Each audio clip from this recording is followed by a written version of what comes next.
In the year 1347, something arrived in Europe that no army could stop, no king could control, and no prayer could silence. Merchant ships drifted into crowded ports, carrying death hidden in the shadows. Their sailors were pale, dying, some already dead before the anchors touched the shore. But the true horror was not the bodies on the ships. It was the invisible nightmare traveling with them. Within months, villages vanished. Cities became graveyards. The sound of church bells echoed day and night as millions waited for death to knock on their doors. Families locked themselves inside their homes, only to die together in silence. People believed God had abandoned humanity. Others claimed the devil himself was walking the earth. This was not war. This was not famine. This was the Black Death, the deadliest pandemic in human history. And tonight, Professor Carter brings you the terrifying story of how Europe nearly ended.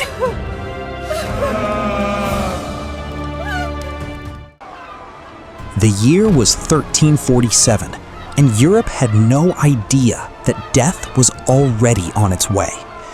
Across the Mediterranean Sea, merchant ships slowly approached the ports of Sicily after months of travel. At first, nothing seemed unusual, but when the harbor workers climbed aboard, they found something horrifying. Many of the sailors were already dead. Others were too weak to stand, their bodies covered in strange black swellings that leaked blood and pus. Some were barely breathing. The smell of sickness filled the air, and fear spread through the docks before anyone even understood what they were looking at. The ships had come from trading routes connected to Asia, where a deadly disease had already been destroying cities and villages. Hidden deep inside the cargo were rats carrying infected fleas. Nobody could see the danger moving through the streets because the real killer was invisible. As traders unloaded goods and citizens crowded the ports, the plague quietly entered Europe. Within days, people began developing high fevers, crushing headaches, and painful swelling beneath their arms and around their necks. Most victims died within a week. There was no cure, no medicine, and no understanding of how the disease spread. At first, many believed it was simply another sickness that would eventually disappear.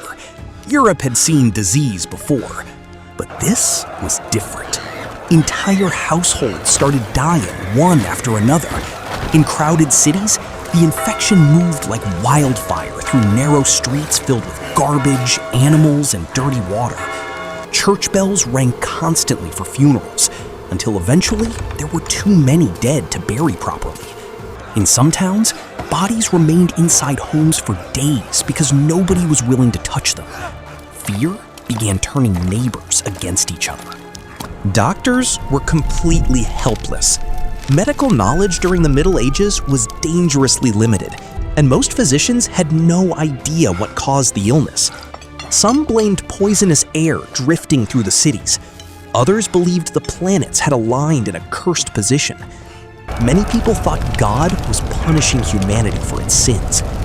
Desperate citizens carried religious symbols through the streets, praying for mercy, while others publicly whipped themselves, believing pain would save their souls. But no matter what people tried, the deaths only increased. As the plague spread deeper into Europe, panic consumed entire communities. Parents abandoned sick children. Husbands left dying wives behind. Wealthy families fled cities, hoping to escape into the countryside.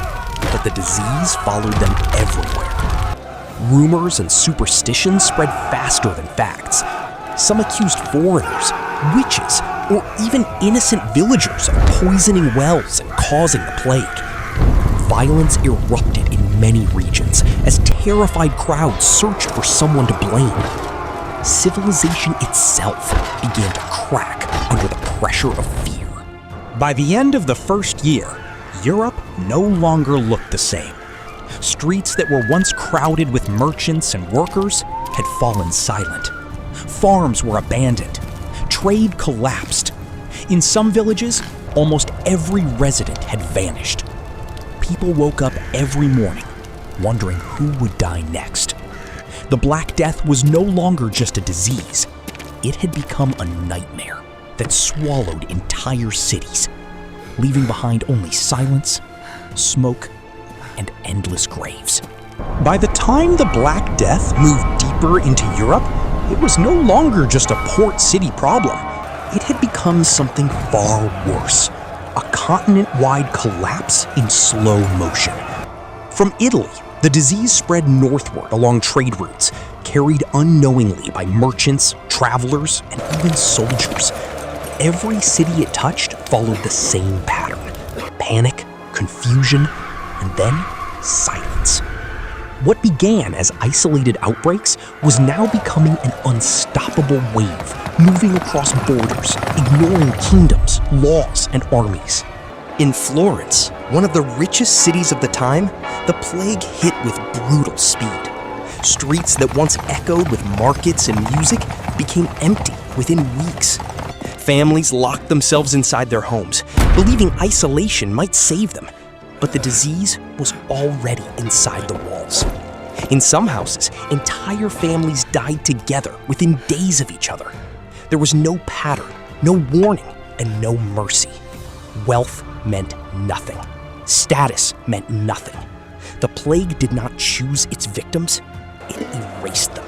As death spread, social order began to break apart.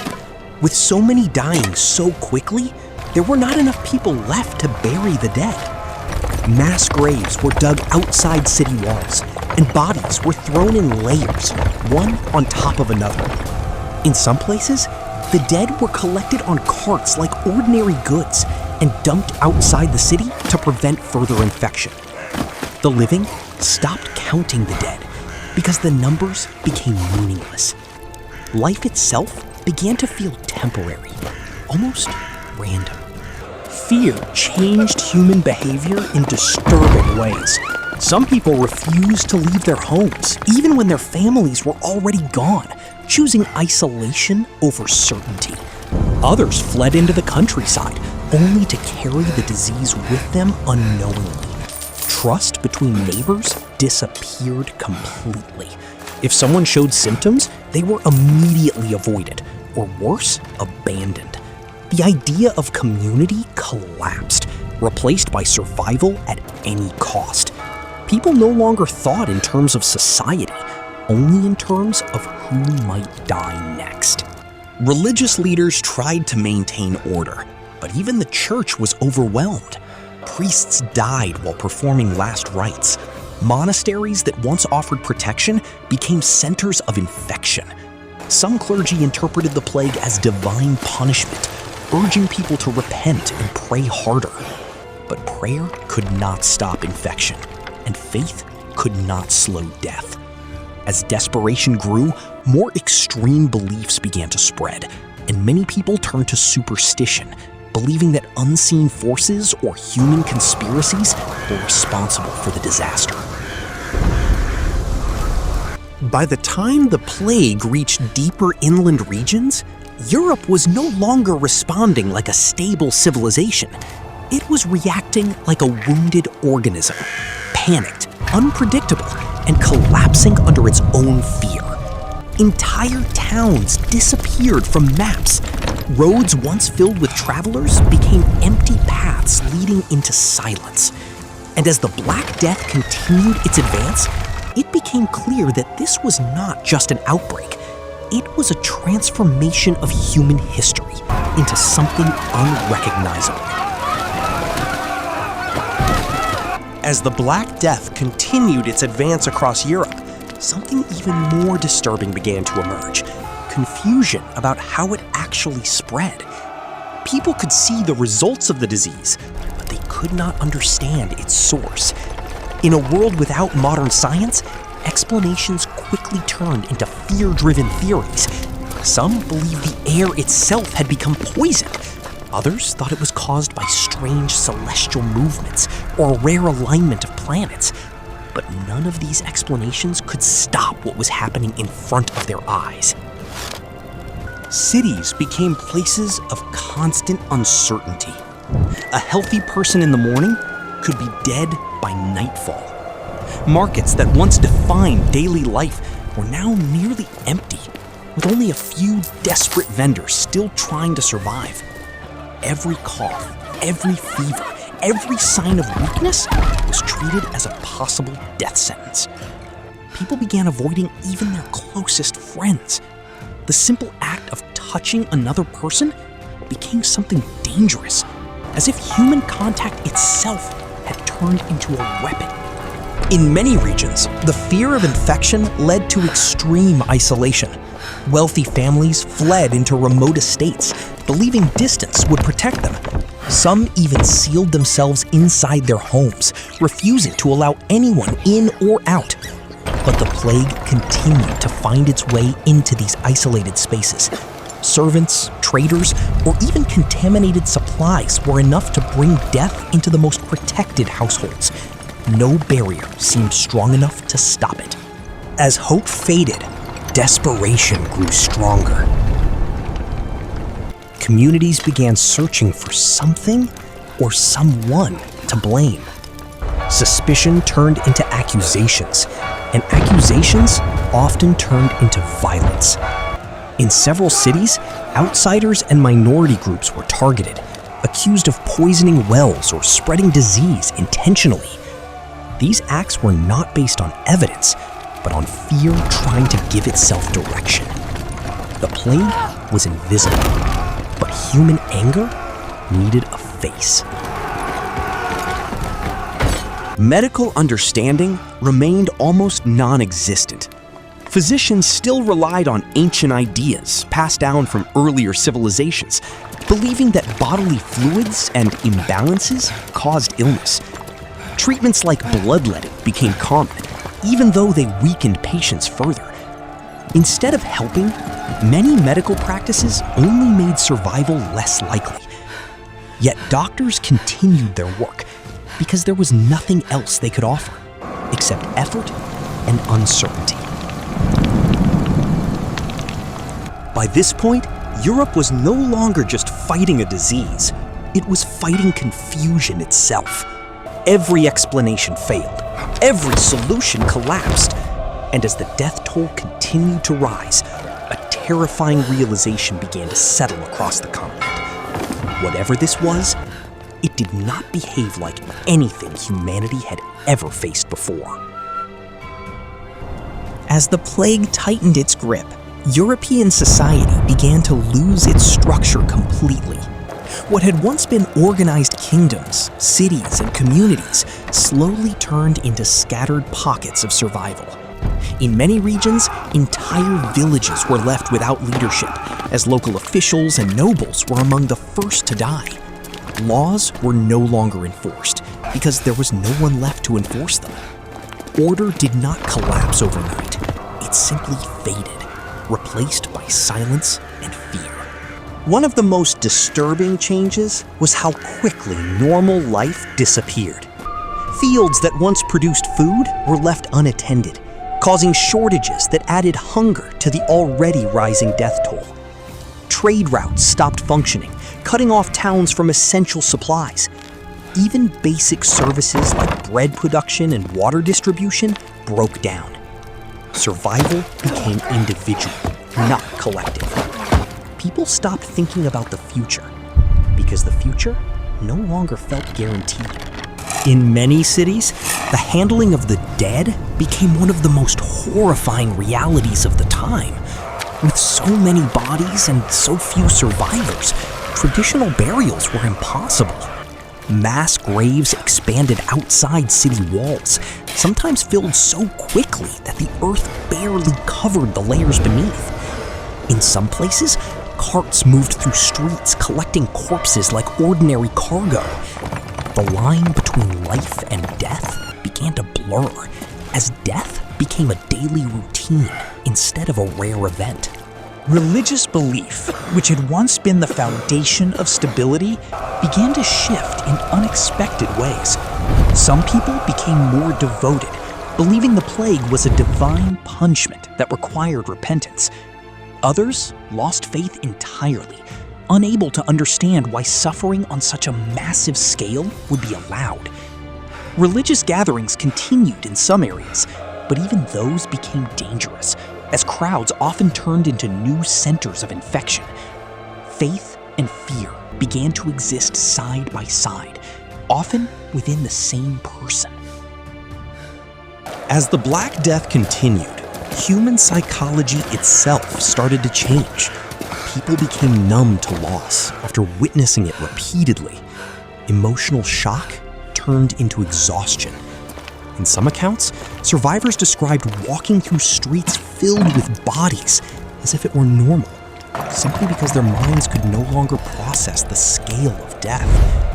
What once would have been unimaginable slowly became routine.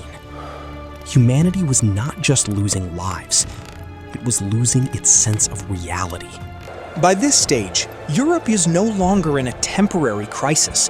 It was living inside a prolonged collapse, where each day brought fewer survivors and fewer signs of recovery. The plague had not only destroyed populations, it had reshaped the entire emotional and social fabric of civilization, leaving behind a world that no longer resembled the one that existed before it began. The Black Death eventually began to weaken, but it never truly disappeared in a single moment. Instead, it slowly burned itself out, moving from city to city until there were fewer and fewer people left to infect. By the time it receded, Europe had been permanently changed. Entire towns were gone. Families were erased from history. And in some regions, nearly half the population had vanished. But the end of the plague did not mean the end of its impact. The survivors were left in a world that felt unfamiliar. Just make it big, man. Labor shortages changed economies forever. Social structures that had stood for centuries began to shift. People who survived suddenly found themselves with more value in society, and old systems of power started to weaken. The Black Death did not just take lives, it reshaped the balance of Europe for generations. More importantly, it left behind a question that still echoes through history. How could something so small bring an entire civilization to its knees? In a time without science, without understanding, and without answers, humanity was forced to face its most terrifying reality: how fragile life truly is. And even today, centuries later, the Black Death remains one of the darkest reminders in human history. That sometimes, the greatest threats are not armies or empires, but the unseen forces we cannot control. This is Professor Carter, and I'll see you in the next one.